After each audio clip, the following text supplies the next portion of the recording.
प्रियजन हो, आपल्या सर्वांचे मी आजचे प्रगटीकरण या मालिकेमध्ये पुन्हा एक बार हार्दिक स्वागत करत आहे आणि देवाचे उपकार मानू इच्छितो, कारण की त्याने आपल्याला सातत्याने मदत केलेली आहे. प्रत्येक अडचणीमध्ये त्याने आपल्याला मदत करून आपल्याला सर्व गोष्टी पुरवून त्याने हे जे वचन आपल्याला दिलेलं आहे त्याच्याबद्दल मी देवाचे उपकार मानू इच्छितो. आपल्या सर्वांचे देखील उपकार मानू इच्छितो, कारण की तुम्ही सर्वजण वेळेवरती ह्या ठिकाणी देवाचं वचन ऐकण्याकरिता, आत्मसात करण्याकरिता येत आहात. म्हणून देव तुम्हा सर्वांस आशीर्वाद देव.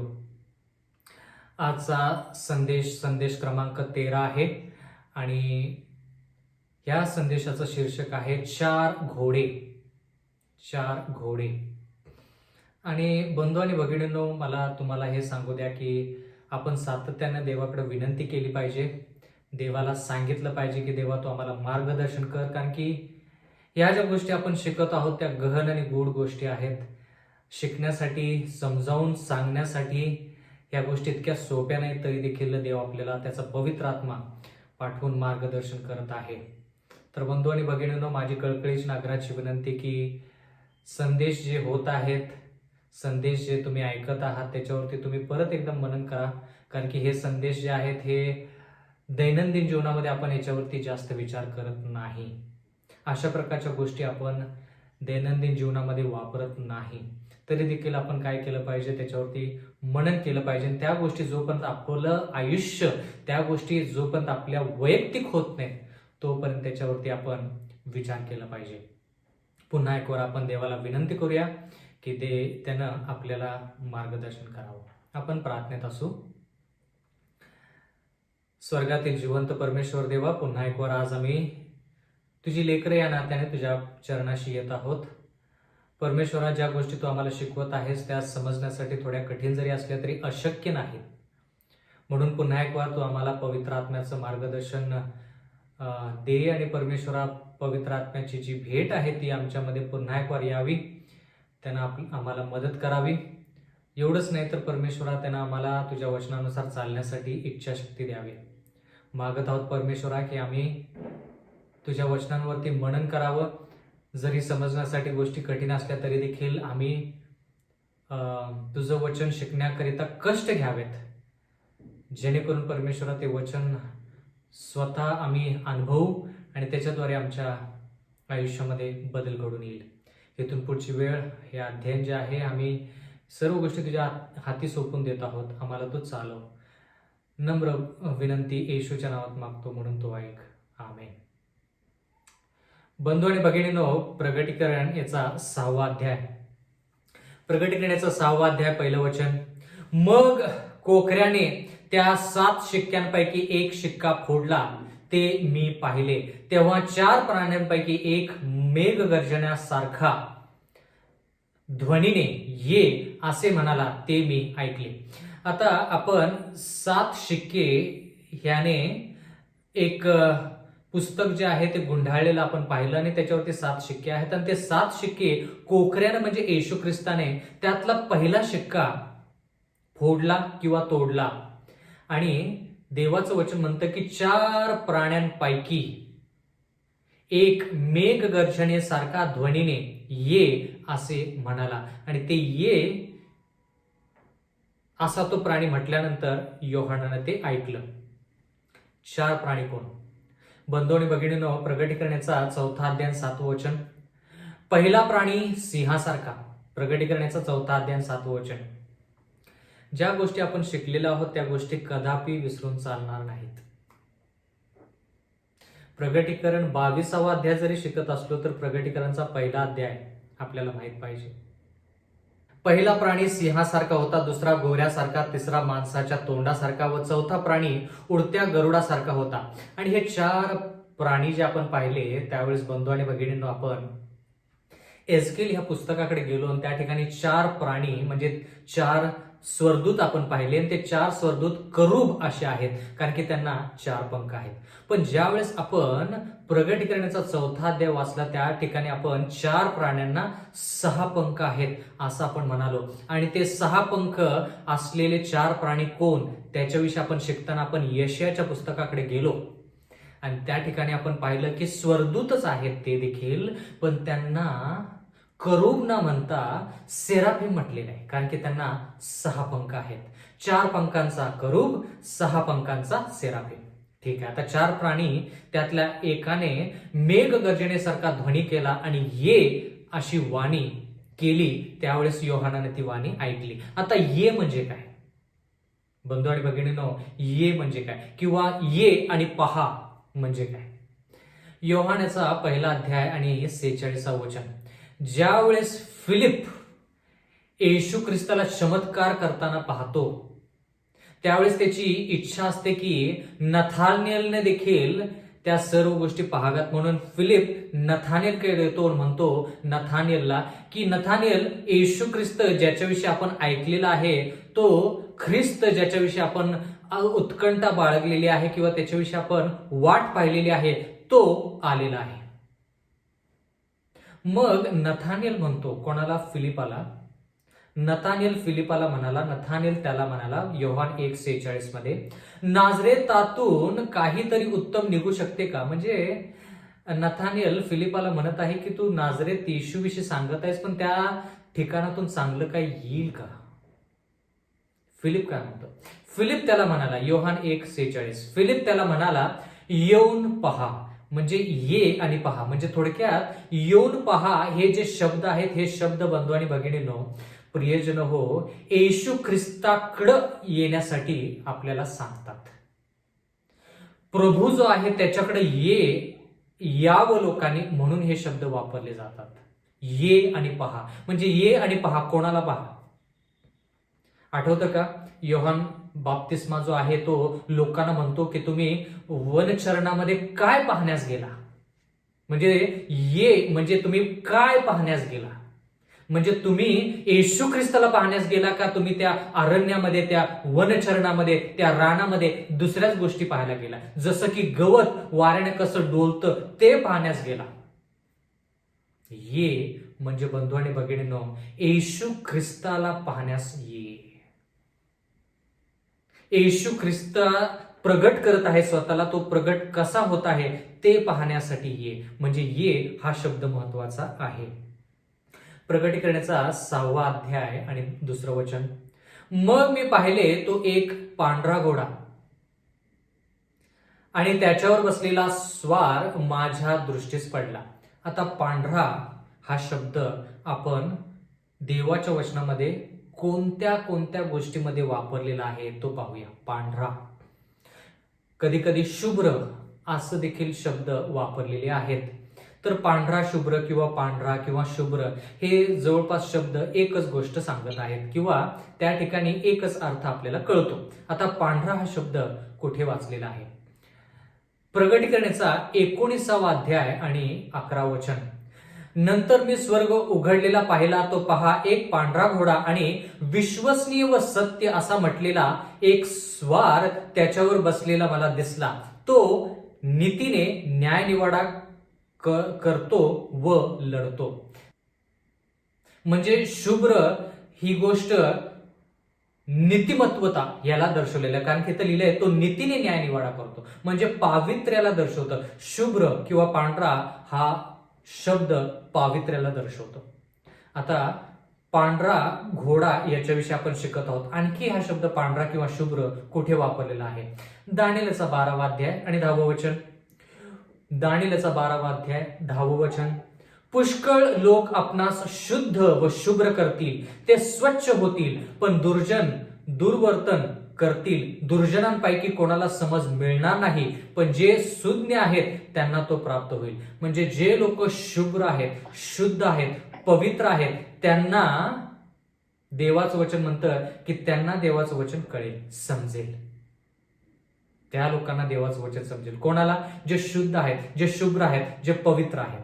पण जे दुर्जन आहेत, दुर्जन म्हणजे कोण? जे देवाच्या इच्छेनुसार चालत नाहीत, जे पाप करतात त्यांना दुर्जन. जर दुर्जनांना त्या गोष्टी कळणार नाहीत आणि शुभ्र ज्यांनी वस्त्र केलेले आहेत, जे शुद्ध आहेत त्यांना कळतील. म्हणजे ते शुद्धता म्हणजे पावित्र्य, जे लोक पवित्र आहेत ते.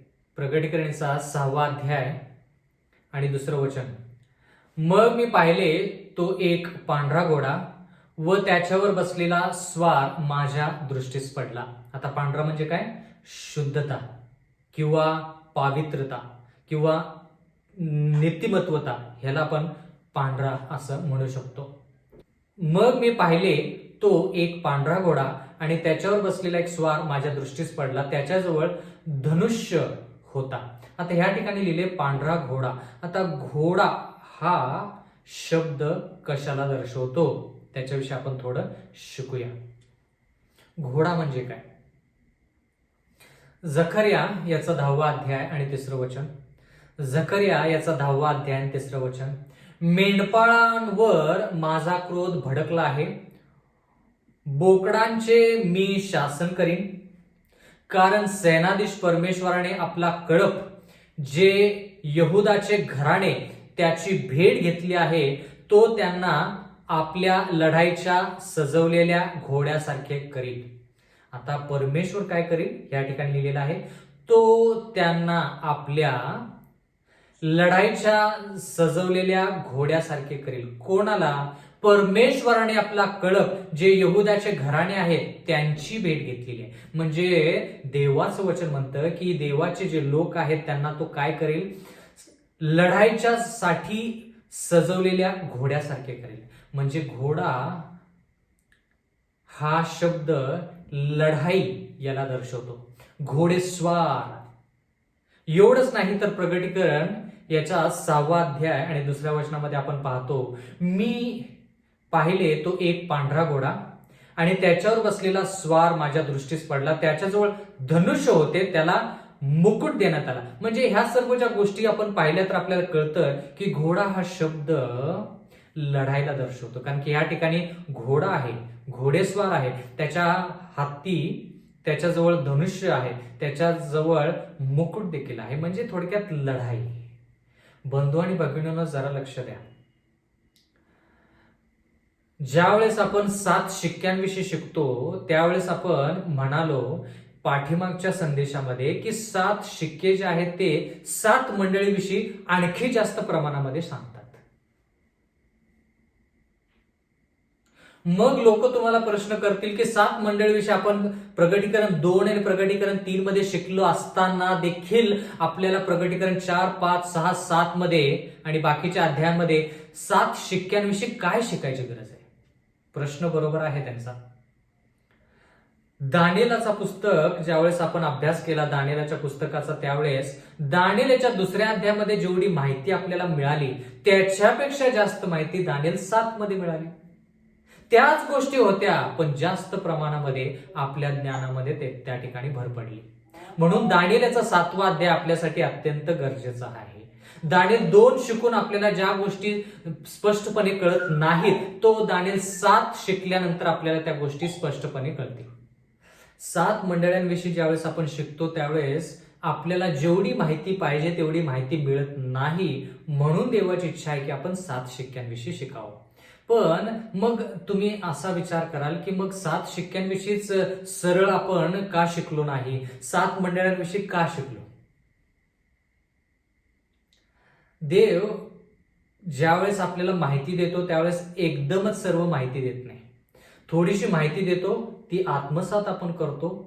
ती माहिती आत्मसात केल्यानंतर आपल्याला जास्त ज्यावेळेस भूक लागते देवाच्या वचनाची, मग देव आणखी जास्त आपल्यामध्ये त्या वचनांची भर टाकतो. कारण की आपण कमकुवत आहोत, आपली बुद्धिमत्ता जी आहे ती कमकुवत आहे. म्हणून देव आपल्याला कधी अचानक असे विचार देऊ शकत नाही जे आपल्यासाठी समजण्यासाठी अवघड आहे. तो टप्प्याटप्प्याने आपल्याला, आपण जशी पायरी चढतो तसं आपलं ज्ञान देखील तो वाढवतो. म्हणून दानिएलच्या पुस्तकामध्ये जसं आपण शिकलो, दानिएलचा 2रा अध्याय जो आहे त्याच्यामध्ये जेवढी माहिती आहे त्याच्यापेक्षा जास्त माहिती दानिएल 7 मध्ये आहे. दानिएल 7 नंतर आणखी जास्त माहिती आपल्याला 8 आणि 9 मध्ये मिळते. तोच भाग ह्या ठिकाणी आहे. 7 मंडळांविषयी आपण ज्यावेळेस शिकतो त्यावेळेस 7 मंडळांमध्ये जेवढी माहिती आहे त्याच्यापेक्षा माहिती आपल्याला गरजेची आहे. म्हणून 7 शिक्के. तर ह्या ठिकाणी देवाचं वचन आपल्याला असं म्हणतं की 7 मंडळांमध्ये आपण ज्यावेळेस पाहिलं त्यावेळेस त्या ठिकाणी निराशजनक गोष्टी होत्या. पण 7 शिक्के ज्यावेळेस आपण पाहतो त्या ठिकाणी आपल्याला विजयाची भाषा विजयाची भाषा ऐकायला मिळते, म्हणून आपल्याला थोडं आपण उत्तेजित होतो किंवा आपण थोडं प्रोत्साहन आपल्याला मिळतं. म्हणून हे 7 शिक्के फार फार गरजेचे आहेत. बंधू आणि भगिनींनो, पहिल्या शतकाचा ज्यावेळेस आपण विचार करतो त्यावेळेस विधर्मी रोम त्यावेळेस कार्यरत होतं आणि विधर्मी रोमनं जो छळ एफिस मंडळीचा केला, विधर्मी रोम म्हणजे मूर्तीपूजक रोम, तरी देखील ही मंडळी लढली. म्हणून ह्या ठिकाणी घोडा असा शब्द वापरलेला आहे.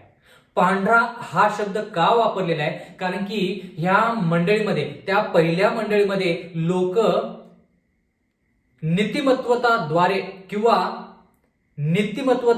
पावित्र्य त्यांच्यामध्ये होतं, म्हणून ते लढाई करू शकले. म्हणून तो घोडा जो आहे तो पांढऱ्या रंगाचा आहे. या ठिकाणी दुसरा कोणताही शब्द वापरला नसून पांढरा शब्द वापरलेला आहे. कारण की ते मंडळीमधले, पहिल्या मंडळीमधले लोक जे होते ते पवित्र होते आणि त्यांनी काय केलेलं आहे, ते पावित्र्य आहे ते टिकवून ठेवून जे अरिष्ट, जो छळ त्यांच्यावरती झाला विधर्मी रोमच्या द्वारे, तो छळ त्यांनी सहन केला, त्याच्या विरुद्ध लढाई केली. म्हणून पांढरा घोडा असे या ठिकाणी म्हटलेलं आहे. प्रगटीकरणाचा 6वा अध्याय 2रं वचन. मग मी पाहिले तो एक पांढरा घोडा आणि त्याच्यावर बसलेला स्वार माझ्या दृष्टीस पडला. त्याच्याजवळ धनुष्य होता. आता धनुष्य हा शब्द आपण कुठे वाचलेला आहे? धनुष्य म्हणजे काय? म्हणजे ह्या ठिकाणी जरी दृष्टांतामध्ये योहान धनुष्य पाहता असेल तर त्याचा अर्थ शोधला पाहिजे. आपण फक्त हा धनुष्य आहे असं म्हणून चालत नाही. हबाकुक याचा 3रा अध्याय 9वं वचन. तुझे धनुष्य गवसनी बाहेर निघाले आहे. तू आपल्या शपथपूर्वक वचनाप्रमाणे शिक्षा केली आहे. तू पृथ्वी विदारून नद्या वाहतोस. देवाच्या वचनाचा जर आपण ह्या ठिकाणी सखोल अभ्यास केला तर धनुष्य देवाच्या वचनासंती त्याची तुलना केलेली आहे. देवाच्या वचनासंती तुलना केलेली आहे. म्हणजे जरा लक्ष द्या बंधू आणि भगिनींनो, ही मंडळी जी आहे, एफिस मंडळी, ही विधर्मी रोम विरुद्ध लढली, पण कसं? देवाच्या वचनाचा आधार घेऊन लढली. कारण की जसा घोडेस्वार आणि त्याच्याकडे धनुष्य आहे, धनुष्याचा उपयोग कशासाठी आहे? लढण्यासाठी असतो. पण धनुष्य ह्या ठिकाणी ही मंडळी धनुष्य वापरत आहे म्हणजे देवाचं वचन वापरत आहे. कारण की या ठिकाणी लिहिलंय, तुझे धनुष्य गवसनी बाहेर निघाले आहे. तू आपल्या शपथपूर्वक वचनाप्रमाणे शिक्षा केली आहे. वचनपूर्वक, शपथपूर्वक वचनाप्रमाणे शिक्षा केली आहे. म्हणजे ह्या ठिकाणी देवाचं वचन जे आहे ते धनुष्याला दर्शवतं. कारण की धनुष्याची तुलना देवाच्या वचनाबरोबर केलेली आहे. प्रगटीकरणाचा 6वा अध्याय आणि 2रं वचन. त्याच्याजवळ धनुष्य होते, मग त्याला मुकुट देण्यात आला. आता मुकुट देण्यात आला म्हणजे काय? कोणाविषयी शिकत आहोत? एफिस मंडळी. एफिस मंडळीची कारकीर्द काय? 31 इसवी सन पासून जवळपास 100 इसवी सन, म्हणजे पहिलं शतक.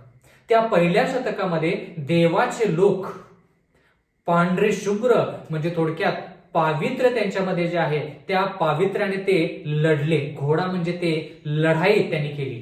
काय लढाई केली? कशी? देवाच्या वचनाद्वारे, देवाच्या वचनाचा अभ्यास करून, देवाच्या वचनाच्या मदतीने त्यांनी लढाई केली आणि त्या ठिकाणी त्यांना मुकुट देण्यात आला. मुकुट म्हणजे काय? पहिले कोरिन्थीकरास पत्र याचा 9वा अध्याय 25वा वचन. स्पर्धेत भाग घेणारा प्रत्येक जण सर्व गोष्टीविषयी इंद्रिय दमन करतो. ते नाशवंत मुकुट मिळवण्यासाठी असे करतात. आपण तर अविनाशी मुकुट मिळण्यासाठी असे करतो. आता मुकुट ह्या ठिकाणी देवाचं वचन म्हणतं की काही लोक स्पर्धेत भाग घेतात आणि त्यांना मुकुट मिळतो आणि तो मुकुट कसा आहे? नाशवंत आहे. पण तुम्ही आणि मी, पाऊल म्हणतो की जे ख्रिस्ती लोक आहेत ते देखील स्पर्धेमध्ये भाग घेतात. पण ते कोणती स्पर्धा? सार्वकालिक जीवनाची स्पर्धा. सार्वकालिक जीवनामध्ये ते धावत आहेत किंवा ते लढत आहेत आणि त्यांच्यामुळे त्यांना जीवनी मुकुट, अविनाशी मुकुट मिळतो. म्हणजे ह्या ठिकाणी एफिस मंडळीला मुकुट मिळणे किंवा देव म्हणतो की त्यांना मुकुट देण्यात आला, म्हणजे थोडक्यात काय, सार्वकालिक जीवनाची आशा त्यांना देण्यात आली.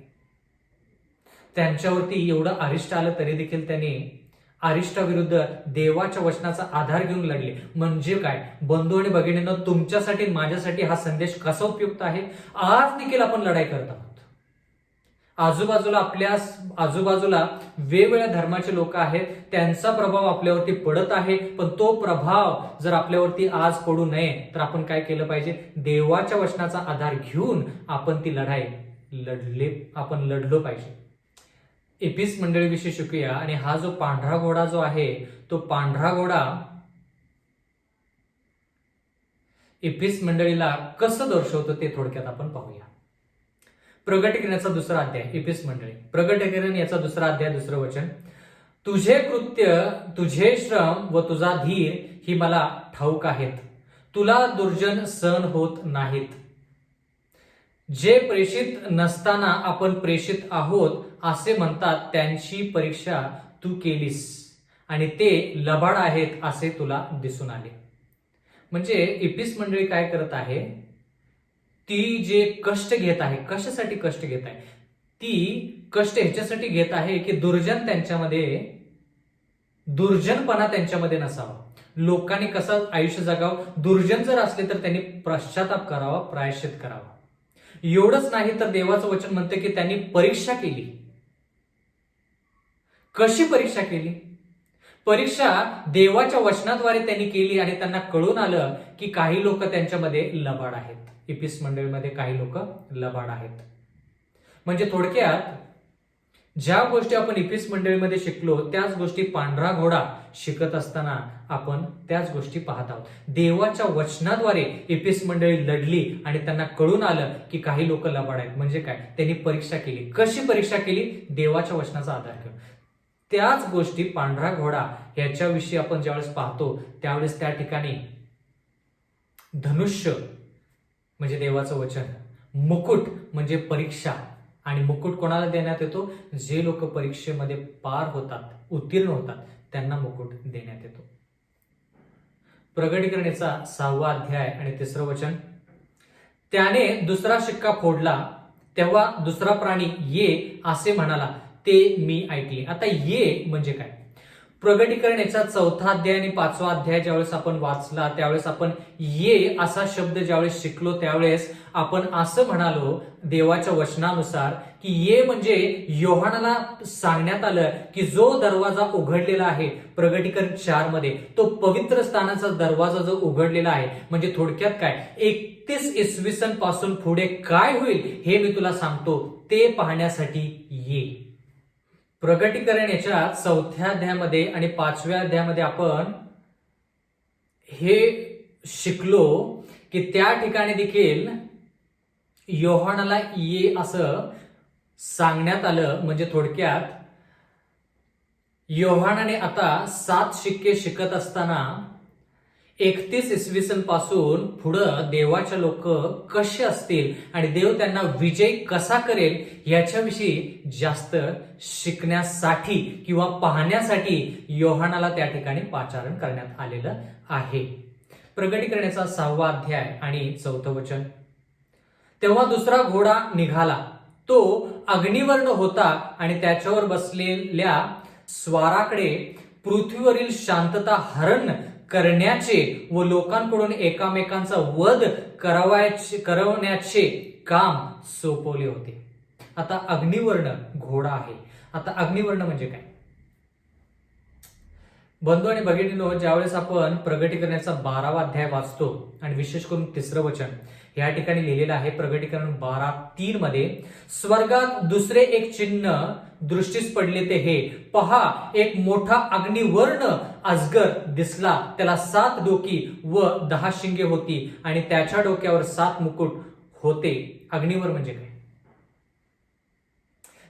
प्रगटीकरणाच्या 12व्या अध्यायानुसार जो सैतान आहे त्याला अग्निवर्ण अजगर असं म्हटलेलं आहे. म्हणजे थोडक्यात तो काय करतो बंधू आणि भगिनींनो, तो लोकांचा छळ करतो.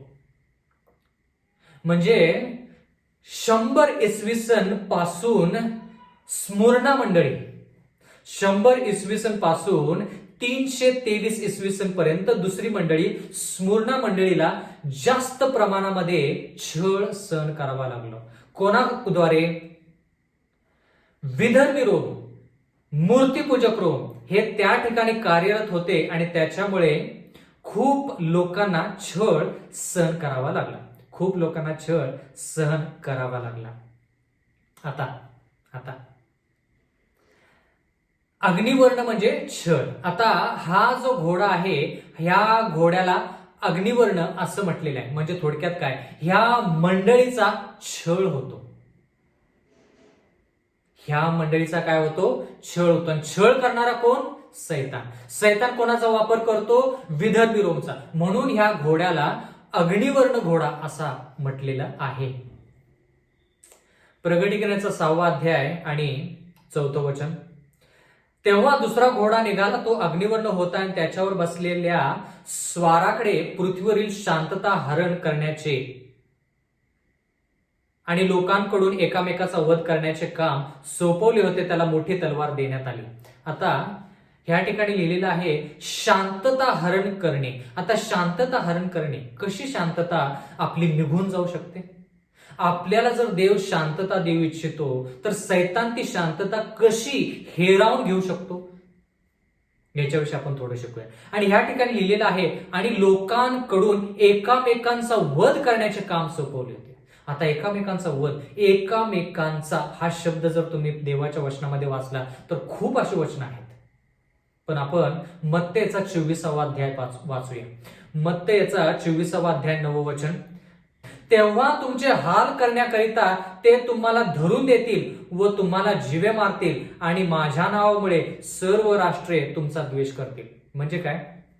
देवाच्या वचनामध्ये लिहिलेलं आहे की आपल्यावरती छळ जो येणाऱ्या काळामध्ये होणार आहे त्या ठिकाणी लिहिलेलं आहे आपल्याला धरून देण्यात येईल, आपल्याला जीवे मारले जाईल. पण कोण धरून देईल? जीवे मारण्यासाठी आपल्यावरती कोण बेत करेल? मत्तेचा 24वा अध्याय आणि 10वं वचन, पुढचं वचन. त्यावेळी पुष्कळ जण अडखळतील, एकामेकांना धरून देतील व एकामेकांचा द्वेष करतील. म्हणजे काय? स्मुर्ना ह्या मंडळीविषयी शिकत असताना बंधू आणि भगिनींनो, आपण असं पाहत आहोत की त्या मंडळीमध्ये काही लोक देवासंती आहेत असं दाखवतात, पण ते देवासंती नाहीत. ते काय करतात? देवाच्या लोकांना धरून देतात. म्हणजे ह्या ठिकाणी आपण असं पाहत आहोत बंधू आणि भगिनींनो की अग्निवर्ण म्हणजे थोडक्यात छळ. त्या छळामध्ये छळ कसा होत आहे? स्मुर्ना मंडळीमध्ये स्वतःचे लोक स्वतःच्या लोकांना धरून देत आहेत, म्हणून अग्निवर्ण.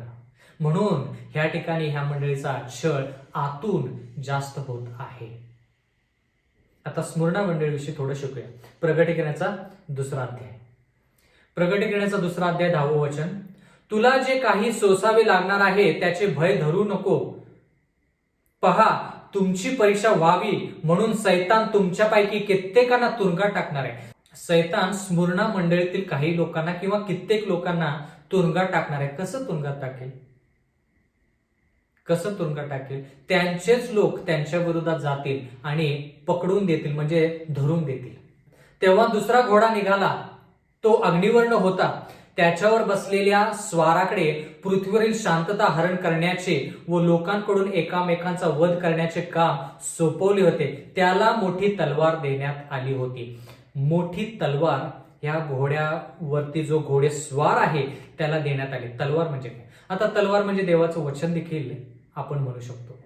पण ह्या ठिकाणी तलवार काय आहे? म्हणजे बंधू आणि भगिनींनो, तलवार हा शब्द वेगवेगळ्या गोष्टीसाठी जरी वापरला असला तर ह्या ठिकाणी तलवार काय आहे हे पाहिलं पाहिजे.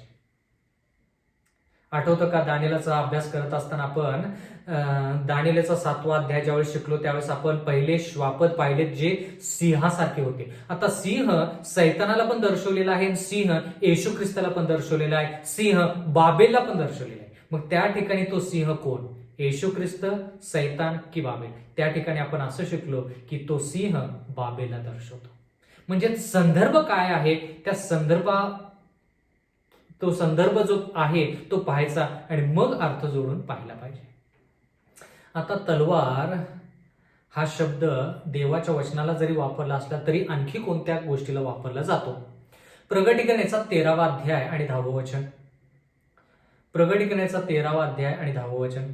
जो कैदेत जायचा तो कैदेत जातो, जो तलवारीने जीवे मारेल त्याला तलवारीने मारणे भाग आहे.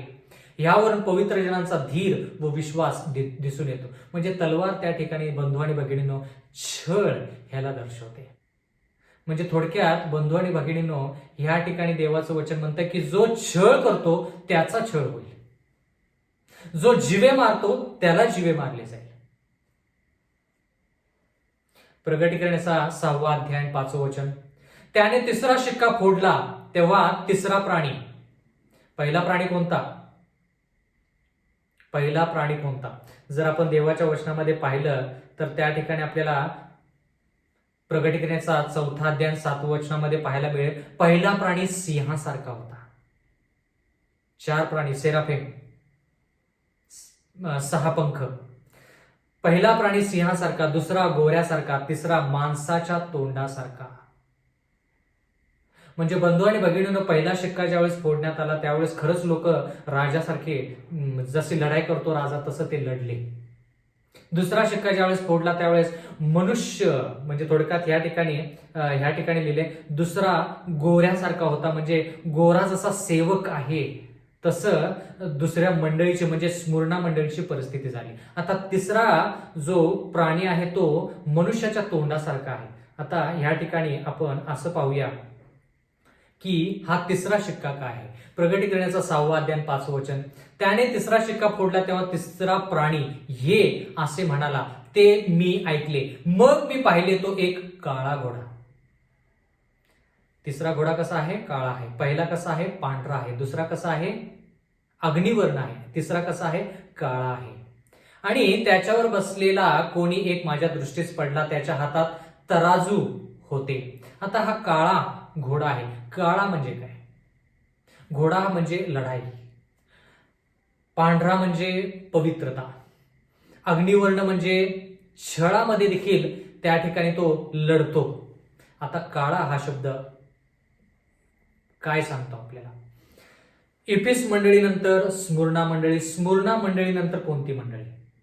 स्मुर्ना मंडळीनंतर बंधू आणि भगिनींनो परगम मंडळी. आता परगम मंडळी तिची कारकीर्द काय? 323 इसवी सन ते 538 इसवी सन. म्हणजे थोडक्यात काय? विधर्मी रोम, आध्यात्मिक रोम येऊन लोकांचा, ख्रिस्ती लोकांचा छळ करण्यासाठी आध्यात्मिक रोमची तयारी करत होता.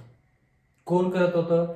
विधर्मी रोम. रोमचे 2 भाग आहेत, आध्यात्मिक रोम आणि विधर्मी रोम. विधर्मी रोमची कारकीर्द 476 इसवी सन च्या अगोदर जर पाहिलं तर विधर्मी रोमची कारकीर्द, बंधू आणि भगिनींनो, विधर्मी रोमची कारकीर्द जर पाहिली आपण तर त्या ठिकाणी आपण असं पाहत आहोत की 538च्या अगोदर ची जी कारकीर्द आहे ती विधर्मी रोमची आहे. म्हणजे पहिलं शतक, दुसरं शतक, तिसरं शतक, चौथं शतक आणि 76 म्हणजे 5वं शतक आणि त्याच्यानंतर देखील काही काळ जो आहे तो विधर्मी रोमचा आहे. विधर्मी रोमनं काय केलं? आध्यात्मिक रोमनं यावं आणि वर्चस्व दाखवावं म्हणून तयारी केली. आता ह्या ठिकाणी काळा हा शब्द कशाला दर्शवतो? स्तोत्र संहिता 119 याचा 105वं वचन. स्तोत्र संहिता 119वा अध्याय आणि 105वं वचन. तुझे वचन माझ्या पावलासाठी दिव्यासारखे व माझ्या मार्गावर प्रकाशासारखे आहे. आता ज्या ठिकाणी प्रकाश आहे त्या ठिकाणी काळोख नाही. ज्या ठिकाणी देवाचं वचन आहे त्या ठिकाणी प्रकाश आहे. ज्या ठिकाणी देवाचं वचन नाही त्या ठिकाणी काळोख आहे. साधा सोपा विचार आहे. म्हणजे काळोख म्हणजे ज्या ठिकाणी देवाच्या वचनाची कमतरता आहे.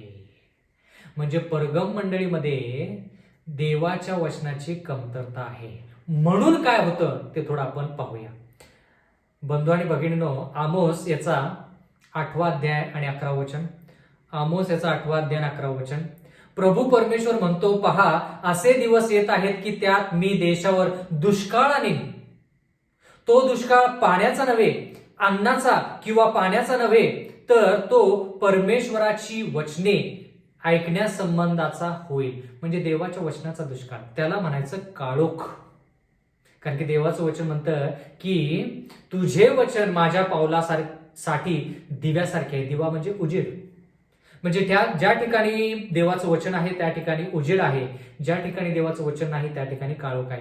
म्हणजे परगम ही मंडळी थोडक्यात देवाच्या वचनापासून थोडी लांब जात आहे. इफिस मंडळी तसं नाही, तिच्याकडे धनुष्य आहे. धनुष्य म्हणजे देवाचं वचन. आता जरा लक्ष द्या. काळोख, संध्याकाळ, अंधार या सर्व गोष्टी एक समान शब्द आहेत म्हणून आपण पाहत आहोत. नीतिसूत्रेचा 7वा अध्याय आणि 19वा वचन.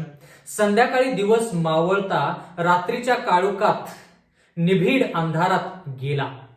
म्हणजे त्या ठिकाणी एक सल्ला देण्यात आलेला आहे तरुणाला की त्यानं अंधारामध्ये काय गोष्टी पापमय होतात, अंधकारामध्ये काळोखामध्ये कोणकोणत्या वाईट गोष्टी घडतात त्याच्याविषयी लिहिलेलं आहे. नीतिसूत्रेचा 7वा अध्याय 10वं वचन. तेव्हा वेश्येचा पोशाख केलेली कोणी एक कावेबाज स्त्री त्याला भेटली. म्हणजे ह्या ठिकाणी व्याभिचार करणारी जी स्त्री आहे तिच्याविषयी लिहिलं. आणि ह्या ठिकाणी ते लिहिलेलं आहे की संध्याकाळच्या वेळेस ती बाहेर पडते. संध्याकाळच्या वेळेस ती बाहेर पडते. म्हणून जरा लक्ष द्या बंधू आणि भगिनींनो. परगम मंडळीचा जर आपण विचार केला तर परगम मंडळीची जी कारकीर्द आहे ती 323 इसवी सन ते 538 इसवी सन अशी आहे. पण तो काळ जो आहे तो विदर्भी रोमचा आहे. विदर्भी रोम काय करत आहे? व्याभिचार करणारी स्त्री. स्त्री म्हणजे देवाच्या वचनामध्ये मंडळी. आणि ती काय करते? दिवस आहे तोपर्यंत ती काय बाहेर पडत नाही. काळोख असला की मग ती व्याभिचार करणारी स्त्री बाहेर पडते. म्हणजे काय? देवाच्या वचनानुसार आध्यात्मिकरित्या विचार करायचा आपल्याला, शब्दशः नाही. कारण की हे देवाचं वचन आहे. आणि ह्या ठिकाणी स्त्री हे मंडळीला दर्शवतं. म्हणजे काय? 538 इसवी सनला रोमन कॅथलिक मंडळी जी कार्यरत होणार होती त्याची तयारी करण्यासाठी विदर्भी रोमनं आध्यात्मिक रोमला मदत केली. म्हणजे काळोख होणारच होता. काळोख व्हायला सुरुवात होत होती. म्हणजे काय?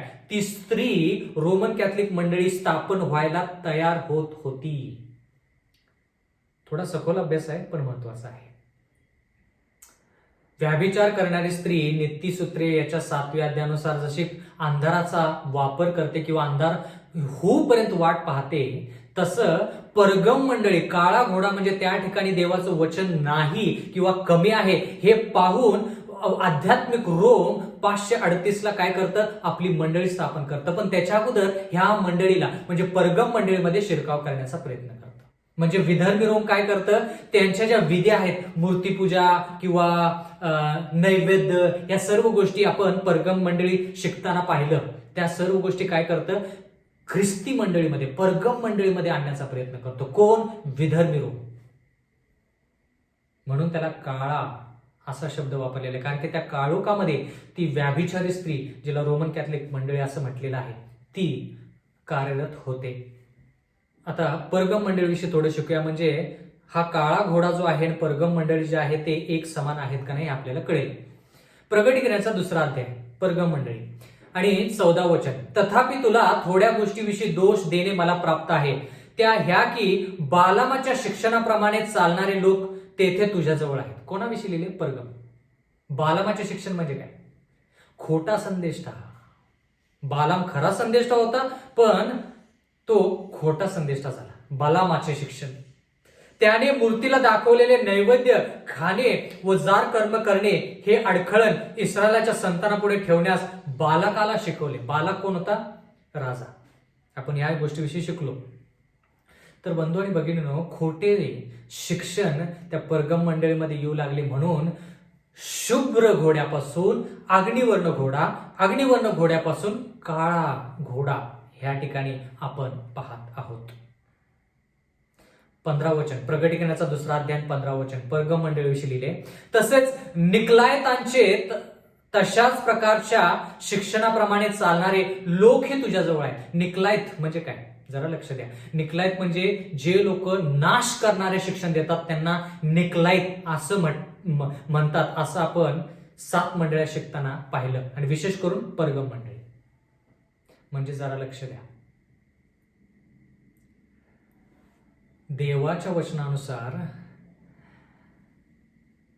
रोमन कॅथलिक मंडळी जे 538 मध्ये इसवी सन मध्ये जे कार्यरत होणार होती त्याची तयारी करण्यासाठी विधर्मी रोमनं काय केलं, मार्ग तयार केला, जेणेकरून परगम मंडळी आता तिच्यामध्ये देवाचं वचन नाही, हळूहळू ही विधर्मी गोष्टी ज्या आहेत, मूर्तीपुढे नैवेद्य आणि बाबेल किंवा रोमचे जे विधी आहेत, मूर्तीपूजक विधी आहेत, ते परगम मंडळीमध्ये येत आहेत.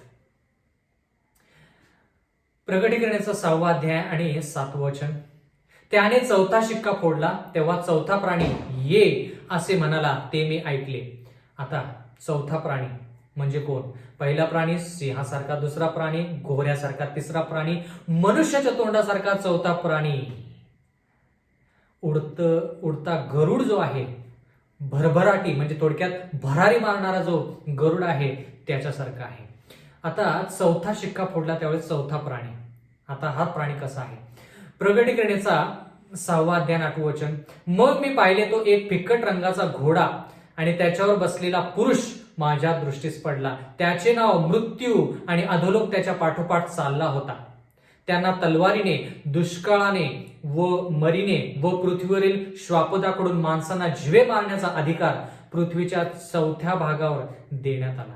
आता 4था घोडा फिक्कट रंगाचा आहे असं देवाचं वचन म्हणतं. आता फिक्कट किंवा फिक्का रंग म्हणजे काय? देवाच्या वचनामध्ये हा शब्द कुठे वापरलाय, तो शब्द घ्यायचा आणि ह्या ठिकाणी कसा तो बरोबर साच्यामध्ये बसतो ते पाहायचं आहे.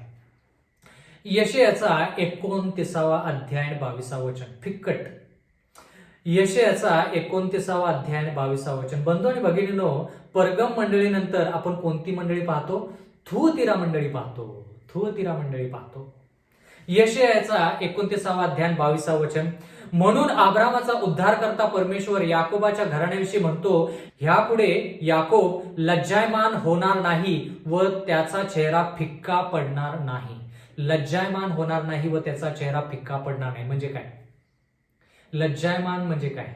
ज्या ठिकाणी पवित्रता नाही त्या ठिकाणी नग्नता आहे, ज्या ठिकाणी नग्नता आहे त्या ठिकाणी लज्जास्पद असं लोकांना वाटतं. पण आध्यात्मिकरित्या जर विचार केला तर लज्जास्पद म्हणजे नग्नता, म्हणजे पावित्र्य त्या ठिकाणी नाही. म्हणजे जरा लक्ष द्या बंधू आणि भगिनींनो, ह्या थुअतिरा मंडळीची परिस्थिती त्या ठिकाणी पावित्र्य नाही म्हणून ती फिक्क्या रंगाची आहे. म्हणून हा घोडा फिक्क्या रंगाचा आहे. अशा प्रकारचा घोडा कधी पाहिला का? काळा घोडा पाहिला असेल, पांढरा घोडा पाहिला असेल, अग्निवर्ण. फिक्क्या रंगाचा घोडा ह्या ठिकाणी लिहिलेला आहे, फिक्क्या रंगाचा घोडा. आणि याच्या असं लिहिलेलं आहे, आणि त्याच्यावर बसलेला पुरुष माझ्या दृष्टीस पडला, त्याचे नाव मृत्यू असे होते. आता मृत्यू कोणाला म्हटलेला आहे? बंधू आणि भगिनींनो, प्रकटीकरणाचा 1 अध्याय 18 वचन जर पाहिलं तर त्या ठिकाणी मृत्यू कोणाला म्हटलेला आहे? प्रकटीकरण 1:18. मी मेलो होतो तरी पहा मी युगानुयुग जिवंत आहे आणि मरणाच्या व अधोलोकाच्या किल्ल्या माझ्याजवळ आहेत. येशू ख्रिस्त. त्या ठिकाणी येशू ख्रिस्ताला मृत्यू आणि अधोलोकाच्या किल्ल्या त्याच्याकडे आहेत असं दर्शवलेलं आहे. पण ह्या ठिकाणी नाव मृत्यू आहे म्हणजे आणखी कोण?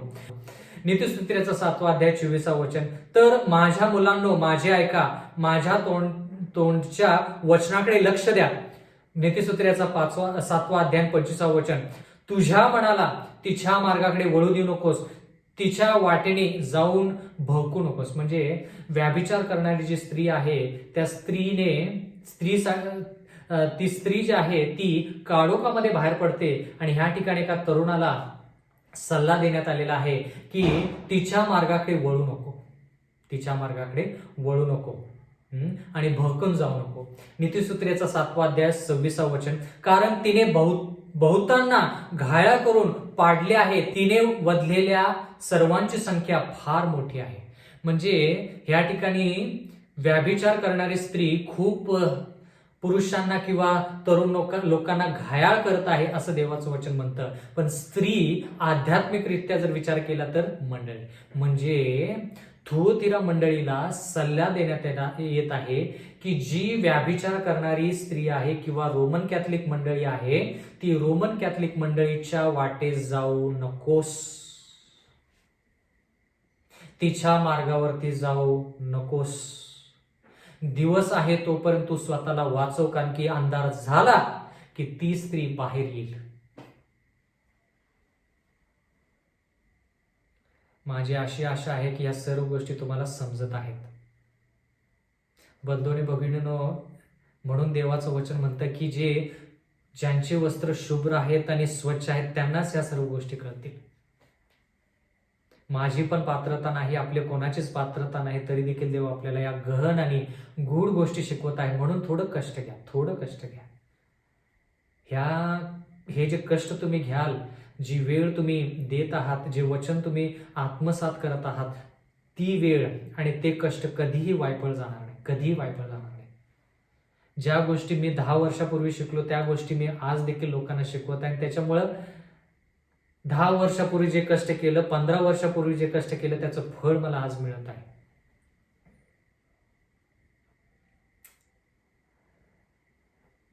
म्हणून देवाचं वचन ह्या ठिकाणी थुअतीरा मंडळीला सांगत आहे की तू काळोख तुझ्यामध्ये येत आहे, तर तू काय कर, देवाच्या वचनाचा अभ्यास कर, देवाच्या वचनाचा धीर घे. म्हणजे ती स्त्री ज्यावेळेस काळोखामध्ये येईल त्यावेळेस तू देवाच्या वचनानुसार एफेस मंडळी जशी लढली धनुष्य, तशी तू देखील लढ. आणि आध्यात्मिक जे आहे, रोमन कॅथलिक मंडळी जी आहे, तिचा प्रभाव तुझ्यावरती पडू नये म्हणून तू स्वतःला जप. आता ह्या ठिकाणी आपण असं पाहिलेलं आहे की ती स्त्री जी आहे व्याभिचार करणारी, नीतिसूत्रेच्या अनुसार ती काय करते, लोकांना घायाळ करते. म्हणजे काय, नीतिसूत्रेचा 7वा अध्याय 27वा वचन, तिचे घर म्हटले म्हणजे अधोलोकाकडे, मृत्यूच्या खोल्यांकडे खाली उतरण्याचा मार्ग होय. बघा, मृत्यू, व्याभिचारी स्त्रीकडे जाणे म्हणजे देवाचं वचन म्हणतं मृत्यू.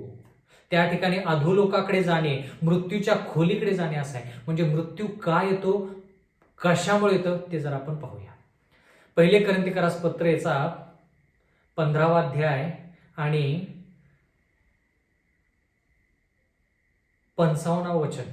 पहिले कोरिन्थीकरास पत्राचा 15वा अध्याय 55वा वचन, अरे मरणा तुझा विजय कुठे, अरे मरणा तुझी नांगी कुठे. आता मरण ह्याचा विजय कुठे आहे, मरण ह्याची नांगी कुठे आहे ते बघा.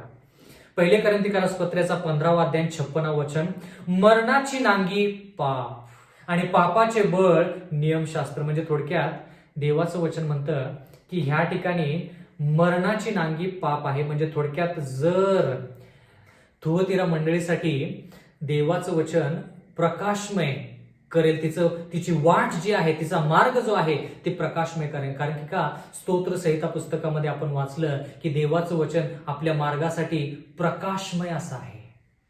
आणि प्रकाशमय का पाहिजे, कारण की का, ते देवाचं वचन तिला चांगल्या मार्गावरती नेणारं पाहिजे. कोणत्या मंडळीला, थुअतीरा मंडळीला. तिनं जर ते वचन आत्मसात केलं नाही तर ती काळोखामध्ये जाईल. काळोखामध्ये जे मार्ग आहे तो मार्ग व्याभिचारी स्त्रीचा आहे. आणि देवाचं वचन म्हणतं की त्या मार्गाने गेलेला मनुष्य मृत्यू पावतो किंवा त्याला अधोलोकाकडे जाण्यास भाग पाडते ती स्त्री. म्हणून थुअतीरा मंडळीला सांगितलेलं आहे की तू सावध हो. थुअतीरा मंडळीची कारकीर्द जर आपण पाहिली तर बंधू आणि भगिनींनो, 538 इसवी सन ते 1798 इसवी सन. काळोख